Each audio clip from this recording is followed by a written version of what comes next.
Bismillahirrahmanirrahim. Assalamualaikum warahmatullahi wabarakatuh. Selamat siang, salam sejahtera untuk kita semua. Om Swastiastu, Namo Buddhaya, salam kebajikan. Yang saya cintai dan saya banggakan, mahasiswa jalur SBMPTN tahun 2020 kelompok 3 di mana saja berada. Alhamdulillah, puji syukur senantiasa kita panjatkan kehadirat Allah Subhanahu wa taala, Tuhan Yang Maha Esa yang telah melimpahkan rahmat hidayah serta kenikmatan, kesehatan, kenikmatan untuk diikutkan pelatihan soft skill bagi masa baru, sehingga kita dapat bersama-sama mencari ilmu melalui soft skill dengan menyeimbangkan antara otak kanan dan otak kiri. Tak lupa kami ucapkan terima kasih kepada segenap mahasiswa jalur SBMPTN kelompok 3 yang telah menyampaikan berbagai pertanyaan. Insya Allah saya akan memberikan jawaban berbagai pertanyaan yang disampaikan oleh para mahasiswa semua. Yang pertama, sebagaimana kita ketahui bersama, perguruan tinggi itu berbeda dengan kehidupan yang ada di sekolah menengah atas atau SMK atau yang sederajat. Mengapa demikian? Karena kalau di perguruan tinggi ini memang kemandirian belajar itu menjadi fokus atau aktivitas yang harus ditekankan. Oleh karenanya, saudara-saudara mahasiswa jalur SBMPTN dan jalur yang lain tentunya perlu melakukan adaptasi. Salah satu adaptasi yang dilakukan adalah melakukan self-determined learning atau kemandirian belajar. Mengapa demikian? Karena mahasiswa itu bukan lagi pembelajar anak-anak, tetapi pembelajar kaum dewasa yang notabene harus memiliki kemandirian belajar dan harus bergantung pada dirinya sendiri. Apalagi di zaman sekarang, zaman now, zaman revolusi industri 4.0, sumber belajar itu bisa diambil di mana saja, dari berbagai laman yang ada. Sehingga Hitagoji, self-determined learning, paradigma Hitagoji ini harus menjadi bagian dari kehidupan para mahasiswa. Saya selalu menyampaikan kepada para mahasiswa, tidak hanya sekedar learn to learn, tetapi juga harus mengedepankan learn to unlearn. Tidak hanya yang ada dalam teks saja, tetapi di luar teks itu juga harus dipelajari. Dan kesemuanya itu, learn to learn, learn to unlearn, itu harus diikuti dengan learn to relearn, sehingga memiliki kontinuitas atau kesinambungan antara learn to unlearn, dan learn to relearn. Saya yakin kalau dengan menggunakan paradigma Hitagoji, prinsip learn to unlearn, learn to relearn, saudara akan mampu beradaptasi di mana saja saudara berada, termasuk juga di perguruan tinggi. Itu yang pertama. Sehingga saudara akan menjadi lulusan yang unggul, lulusan yang memiliki kreativitas yang tinggi, inovasi yang tinggi, dilandaskan pada ketakwaan, kemandirian, dan kecendikian. Dengan kata lain, saudara akan menjadi agile graduates atau agile learners lah saat ini, yang mampu beradaptasi dimanapun, kapanpun, dan dalam kondisi apapun. Itu yang pertama. Kemudian yang kedua, kiat praktis untuk menjadi mahasiswa baru di era pandemi, ini perlu kita sadari bersama bahwa pandemi COVID-19 ini kan kita tidak sangka betul dengan adanya pandemi COVID-19 yang bermula dari kota Wuhan, Cina, kemudian merebak di seluruh dunia, termasuk di Indonesia, negara Indonesia, yang pada saat itu mulai dengan di bulan Maret ya, tanggal 5 Maret, dan sampai saat ini belum ada tanda-tanda mereda, malah tambah begitu. Artinya di era pandemi ini ya tadi, kalau konsep Hitagoji itu sudah menjadi bagian dari nafas para mahasiswa, itu semuanya tidak akan jadi masalah. Karena kita lebih mengutamakan keselamatan dan kesehatan bagi semua sivitas akademika, termasuk juga tenaga kependidikan yang ada di UNY. Oleh karenanya, saudara ya harus mampu menyesuaikan, beradaptasi di era pandemi. Salah satunya apa ya tadi? Memiliki paradigma Hitagoji. Apa itu Hitagoji? Yaitu self-determined learning. Ya. Karena zaman sekarang kan sudah berbeda dengan zaman pada saat saya jadi mahasiswa. Ya, kalau dulu kan saya belum mengenal IoT, Internet of Things, tetapi sekarang sudah luar biasa. Banyak sekali yang sudah bisa pelajari melalui IT atau Internet of Things. Ya, maka mau tidak mau, suka tidak suka, pembelajaran di berbagai perguruan tinggi dan juga satuan pendidikan ini kan menggunakan daring atau yang dikenal dengan asinkronis, yaitu dengan menggunakan virtual. Maka silahkan saudara-saudara mahasiswa untuk menyesuaikan. Ya alhamdulillah UNY sudah berlangganan Zoom yang digunakan sebagai media untuk pertemuan antara dosen dan mahasiswa. Yang itu tidak dibatasi hanya 45 menit. Bisa juga kita desain selama 1,5 jam, 2 jam, 3 jam, tergantung berapa SKS yang saudara ambil. Ini harus kita syukuri karena kita tidak bisa mengusir secepat kilat corona COVID-19 ini. Maka kita harus laksanakan dengan daring. Saya yakin bahwa Allah, Tuhan Yang Maha Esa, itu menentukan hal yang seperti ini, yaitu pandemi COVID-19 itu pasti ada hikmahnya. Ya, sehingga kita harus syukuri, kita laksanakan dengan sebaik-baiknya, dengan rasa ikhlas, ya, istiqomah, kemudian kita laksanakan dengan sungguh-sungguh agar semuanya berjalan dengan lancar. Kemudian yang ketiga terkait dengan mahasiswa mempersiapkan diri untuk membantu UNY menuju Universitas Pendidikan Kelas Dunia. Sebagaimana kita ketahui bersama, UNY memiliki tekad yang jelas. Pada tahun 2025, ini UNY ingin menjadi salah satu universitas kelas dunia di dalam subjek matter pendidikan, di dalam subjek pendidikan. Oleh karenanya, saya mengimbau kepada para mahasiswa untuk bersinergi dengan dosen, dengan kita semua, agar kita mampu mewujudkan tekad kita untuk menjadi perguruan tinggi kelas dunia. Nah, bagaimana partisipasi saudara? Tentunya banyak sekali yang dapat saudara lakukan dalam rangka untuk mengawal UNY menjadi World Class University. Salah satunya adalah tentunya saudara tadi belajar dengan rajin, kemudian bersama-sama dosen mempublikasikan artikel, karena salah satu aspek yang digunakan untuk pemeringkatan World Class University itu adalah berapa banyak publikasi yang ditulis oleh dosen dan juga oleh mahasiswa, berkolaborasi dengan mahasiswa. Maka salah satunya adalah saudara harus mampu mempromosikan diri saudara sendiri melalui keilmuan yang sudah miliki, yaitu dengan mempublikasikan.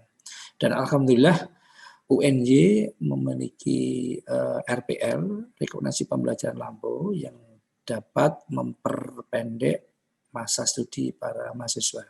Misalkan untuk S1 ketika para mahasiswa program sarjana ini mampu mempublikasikan hasil penelitiannya atau tugas-tugas yang ditulis dengan dosen yang diterbitkan di jurnal terindeks bereputasi sebagai contoh Web of Science atau Scopus, maka ini dapat diajukan untuk ekuivalensi bebas ujian tugas akhir. Sementara untuk yang S2 ini kan ada juga RPL untuk bebas ujian tesis. S3 bebas ujian terbuka, tetapi harus memberikan atau mempublikasikan artikel yang diterbitkan di jurnal terindeks Scopus. Di samping itu tentunya para mahasiswa juga mengikuti berbagai kegiatan yang merupakan indikator dari pemeringkatan. Salah satunya adalah transfer kredit. Ya, jadi ada inbound, outbound. Kalau inbound itu adalah mahasiswa dari negara lain atau perguruan tinggi lain di luar Indonesia, ya, itu masuk di UNJ. Itu namanya inbound. Sementara yang outbound itu adalah mahasiswa kita, mahasiswa UNJ, termasuk saudara-saudara itu bisa kami kirim atau saudara mengikuti transfer kredit outbound. Artinya saudara mengikuti perkuliahan perguruan tinggi di luar Indonesia. Itu namanya outbound. Ini kita sudah siapkan juga dana yang digunakan untuk membiayai kegiatan transfer kredit outbound. Di samping itu juga saudara secara sungguh-sungguh mengikuti apa yang dinamakan visiting professor. Visiting professor juga ada dua, inbound sama outbound. Kalau inbound berarti dari luar negeri mengajar di sini, maka sudah mengambil mata kuliah yang diajar oleh dosen dari luar. Kalau outbound berarti ada dosen kita yang mengajar di perguruan tinggi luar negeri. Itulah, jadi partisipasi sudah banyak. Jadi salah satunya adalah tadi publikasi, ya. Yang kedua itu adalah menjadi outbound students, ya. Jadi tadi transfer kredit, ya, dan juga mengikuti tadi yang namanya outbound visiting professor, ya, agar saudara memperoleh pengalaman yang luas. Ya. Di samping itu saudara juga memberikan dukungan bagi prodi-prodi saudara di dalam akreditasi internasional, dan alhamdulillah sampai saat ini kita sudah memiliki 39 program studi yang terakreditasi secara internasional, adalah diantaranya ONQA, ASIN, ASIK. Nah, tahun 2020 ini kita mempersiapkan 8 program studi untuk kita akreditasi internasional, yaitu ASIN sama AKAS. Ya. Itu silahkan sudah berkolaborasi juga memberikan bantuan kepada mereka, termasuk juga prodi-prodi saudara. Kemudian bagaimana cara mengatasi faktor-faktor penghambat yang dapat menyebabkan rencana perkuliahan kita tidak dapat dijalani dengan lancar. Jadi kalau kita lihat keberhasilan, kesuksesan saudara di dalam mengikuti perkuliahan itu kan ada dua. Yang pertama adalah internal, yang kedua adalah faktor eksternal. Faktor internal itu adalah faktor diri saudara sendiri. Tentunya saudara harus memiliki motivasi internal, bukan motivasi eksternal. Apa itu motivasi internal? Itu adalah suatu motivasi yang keluar dari dalam diri saudara sendiri, bahwa saudara kuliah ini tidak hanya sekedar mencari nilai, tetapi tentunya mencari ilmu yang insya Allah, ilmu yang sudah peroleh itu nanti akan menjadi ilmu yang bermanfaat, yang akan menjadi teman hidup baik di dunia maupun di akhirat. Itulah yang kami selalu tekankan. Jangan hanya sekedar mencari nilai, tetapi bahwa saudara kuliah di UNJ ini adalah bagian dari ibadah saudara, yang salah satunya adalah mencari ilmu. Yang tentunya juga saudara beramal jariah, ya, kepada teman-teman saudara, kepada orang yang ada di sekeliling saudara. Maka saudara harus menjadi orang yang bermanfaat bagi orang lain. Itulah yang saya ingin tekankan kepada semua mahasiswa yang mengikuti soft skill, ya, dalam adalah mahasiswa jalur SBMPTN kelompok 3. Kemudian apabila saya hanya fokus pada kegiatan perkuliahan, apakah saya tidak bisa menjadi sukses dibandingkan mahasiswa yang mengikuti kegiatan kemahasiswaan? Saya ingat ketika saya jadi mahasiswa, saya tidak hanya konsentrasi pada kegiatan intrakurikuler, artinya perkuliahan, tetapi juga yang ekstrakurikuler, karena kami meyakini bahwa kegiatan baik yang ada intra maupun ekstra itu akan menjadikan saudara menjadi lulusan yang luar biasa. Yang tadi saya katakan tidak hanya learn to learn, tetapi juga learn to unlearn. Sehingga ketika saudara lulus nanti, saudara akan mampu bersinergi, mampu berkolaborasi, dan mampu berkompetensi dengan lulusan-lulusan yang lain. Maka saran saya, jangan hanya terfokus pada perkuliahan saudara, tetapi saudara juga harus mengikuti kegiatan ekstrakurikuler. Tetapi, sekali lagi saya tekankan, jangan menekankan ekstrakurikuler, harus seimbang antara intrakurikuler dan ekstrakurikuler. Begitu. Jadi biar saudara memiliki wawasan yang luas bagaimana berorganisasi. Di samping juga saudara harus mampu membagi waktu perkuliahan, jangan sampai ekstrakurikuler sebagai alasan untuk tidak masuk gitu. Jadi harus seimbang lah antara intrakurikuler sama ekstrakurikuler sehingga saudara menjadi lulusan yang mantap, yang unggul, yang mampu menyeimbangkan otak kanan dan otak kiri. Jadi itu jawaban-jawaban atas pertanyaan saudara. Ini juga masih ada beberapa pertanyaan yang tadi saya sampaikan, yang sudah sampaikan terkait dengan faktor tadi saya menambahkan. Jadi tadi kan ada dua faktor faktor internal dan faktor eksternal.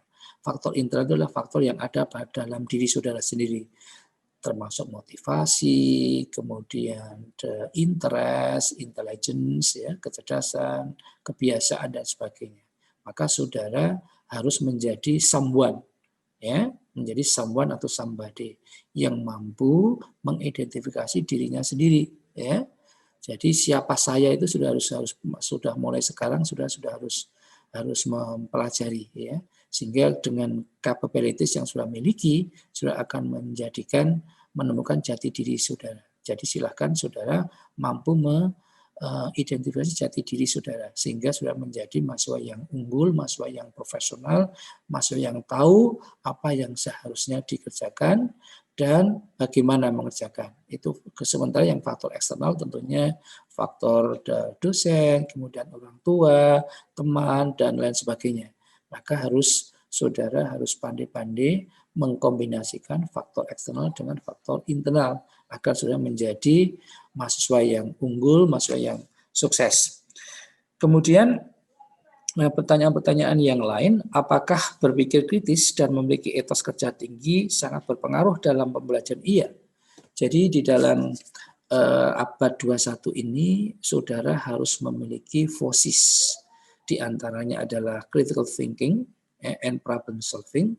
Jadi memiliki tingkat berpikir tinggi dan memiliki untuk mampu memecahkan segala masalah yang sudah hadapi. Yang kedua adalah creativity and innovation. Jadi creativity ini harus saudara tumbuhkan di dalam hati saudara, agar saudara memiliki kreativitas yang luar biasa dan nantinya akan menghasilkan inovasi atau innovation. Yang ketiga adalah communication. Cara berkomunikasi harus saudara perhatikan betul, jangan sampai saudara melanggar norma-norma atau etika-etika berkomunikasi. Maka saudara harus menjadi orang yang santun, orang yang memiliki tegur sapa, salam, sopan, santun, dan lain sebagainya. Agar saudara berbeda dengan mahasiswa lainnya, begitu maksud saya. Sehingga karena saudara adalah mahasiswa yang berkarakter, yang memiliki karakter, budi bahasa yang bagus, sehingga sudah diterima oleh masyarakat lain, termasuk juga para mahasiswa, para dosen, dan sebagainya. Etika berkomunikasi harus dikedepankan. Yang keempat adalah kolaborasi. Apa itu kolaborasi? Yaitu saudara harus bersinergi dengan teman-teman yang lain, jangan berkompetisi, itu sudah tidak saatnya saudara berkompetisi, tapi berkolaborasi, saling bantu-membantu. Jadi FOSIS ini harus tertanam di dalam jiwa saudara. Di samping juga keterampilan-keterampilan yang lain seperti literasi data, literasi manusia, literasi teknologi, agar saudara menjadi lulusan yang handal, lulusan yang profesional. Berikutnya adalah apakah dalam perguruan terdapat perankingan setelah diadakan UTS, OAS. Jadi sekali lagi perguruan tinggi ini berbeda dengan sekolah menengah atas. Kalau sudah perguruan tinggi itu sudah paradigmanya sudah hitagogi. Tidak seperti di SMA ada perengkingan. Nah, sekarang kita tidak memiliki perengkingan, yang ada itu adalah IPK.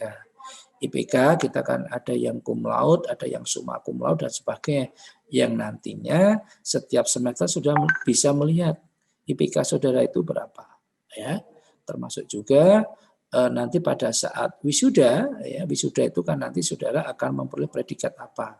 Apakah memuaskan, kemudian sangat memuaskan, kemudian cum laude atau summa cum laude. Nah, cum laude untuk S1 itu adalah memiliki IPK 3,51 minimal. Sementara yang summa cum laude itu adalah nilainya 4. Jadi IPK-nya 4. Jadi A semua gitu. Untuk itu silahkan saudara mulai sekarang mempersiapkan. Tapi sekali lagi bahwa saudara tidak hanya sekedar mencari nilai, tetapi yang paling utama adalah mencari ilmu yang bermanfaat baik dunia maupun di akhirat. Saya kira itu saja ya. Itu sudah banyak yang saya jawab. Ya, semoga saudara menjadi mahasiswa yang unggul, ya, yang dilandasi dengan 4 IS. I yang pertama adalah ibadah, bahwa saudara kuliah di UNJ di sini sebagai bagian dari ibadah, termasuk membayar UKT itu dilatih dengan ibadah, tidak perlu UKT saya tinggi sementara UKT lainnya itu rendah, jangan seperti itu. Jadi subsidi silang. Jadi kita membantu kepada teman-teman kita yang menjadi kategori yang belum beruntung, ya. Insya Allah lah dengan tekad yang luar biasa, tekad yang bulat untuk mengubah nasib, maka kita bersubsidi silang. Ya, bersubsidi, memberikan subsidi kepada teman-teman kita yang belum beruntung, yang mereka hanya membayar misalkan UKT 1 ya 500 ya enggak apa-apa, itu ya memang harus berkolaborasi, harus bersubsidi silang, ya. Termasuk juga yang menerima KIP kuliah ya memang harus belajar dengan rajin, ya, sebagai bagian dari ibadah karena sudah menggunakan uang masyarakat, ya, dalamnya adalah rakyat Indonesia. Ya begitu. Saya juga dulu juga ya, saya juga memperoleh beasiswa dari Supersemar waktu itu juga menggunakan uang rakyat. Maka saya harus memiliki komitmen yang tinggi untuk menjadi orang yang bisa mengubah pendidikan ini menjadi pendidikan yang maju untuk bangsa dan negara. Kemudian I yang kedua adalah ikhlas. Jadi semua yang sudah bayarkan, sudah yang lakukan perkuliahan melalui daring itu juga ikhlas, ya. Kemudian yang I yang ketiga adalah istiqomah, dilaksanakan dengan sungguh-sungguh. Ya, semoga Tuhan Yang Maha Esa, Allah Subhanahu Wa Taala, memberikan keberhasilan kepada saudara semua, ya, kesuksesan kepada saudara semua sehingga saudara bisa dharma bakti kepada orang tua dan juga untuk bangsa dan negara. Kemudian yang I yang keempat adalah insentif, yang kalau kita maknai adalah IPK tadi, nilai-nilai yang sudah peroleh kumpulkan setiap semester yang nanti sudah akan diakumulasikan menjadi IPK, ya, indeks prestasi kumulatif yang menjadi persyaratan, ya, kelulusan saudara, ya. Kemudian yang I ya S-nya adalah insentif surga yang kita tunggu-tunggu. Para mahasiswa yang saya cintai dan saya banggakan, tadi alhamdulillah saya sudah menyampaikan jawaban atas pertanyaan yang teman-teman saudara sampaikan kepada saya. Semoga jawaban yang saya sampaikan tadi dapat memberikan motivasi kepada saudara untuk menjadi mahasiswa yang unggul, mahasiswa yang kreatif, inovatif, berlandaskan nilai ketakwaan dan kemandirian serta kecendekiaan sebagai visi UNJ. Dan semoga dapat menginspirasi saudara menjadi mahasiswa yang memiliki paradigma Hitagoji. Mohon maaf kalau ada jawaban-jawaban saya yang belum memenuhi harapan yang saudara-saudara miliki.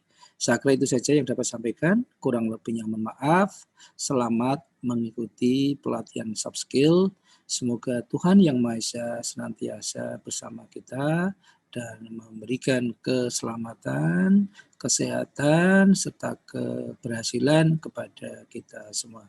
Terima kasih, kurang lebihnya mohon maaf. Wassalamualaikum warahmatullahi wabarakatuh.